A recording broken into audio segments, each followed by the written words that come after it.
कोयलड़ी बोलेली रनबन बगिया हो। भंवरा बोलेला फूलवा।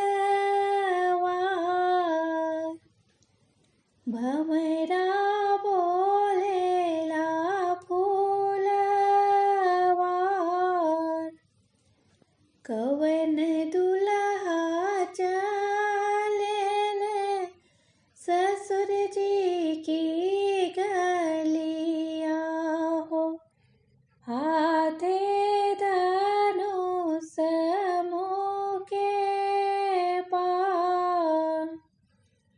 हाथे धनुष मुके पार।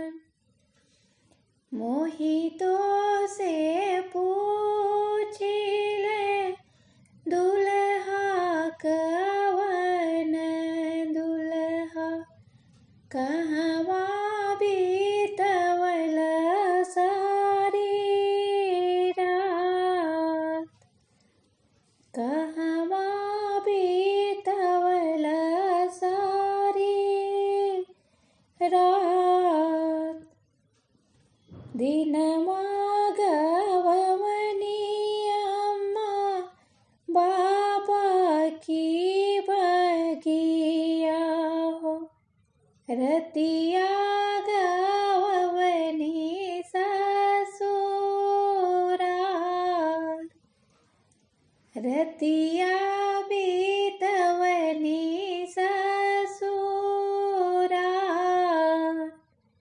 मोहितो से पूछिले दुल्हा कवन दुल्हा। कैसनी सासु तोहार। कैसनी सासु तोहार।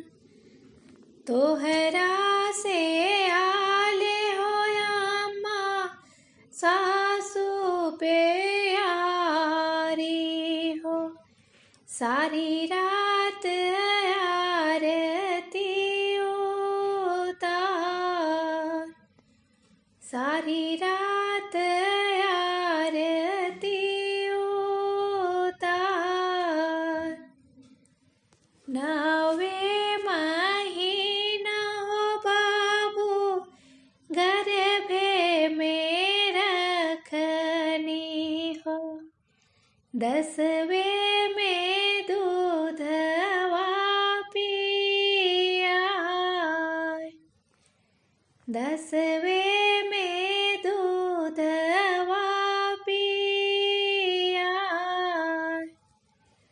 एक ही दिन हो बाबू गैल ससुररिया हो। ले अइल सासु के बखान। ले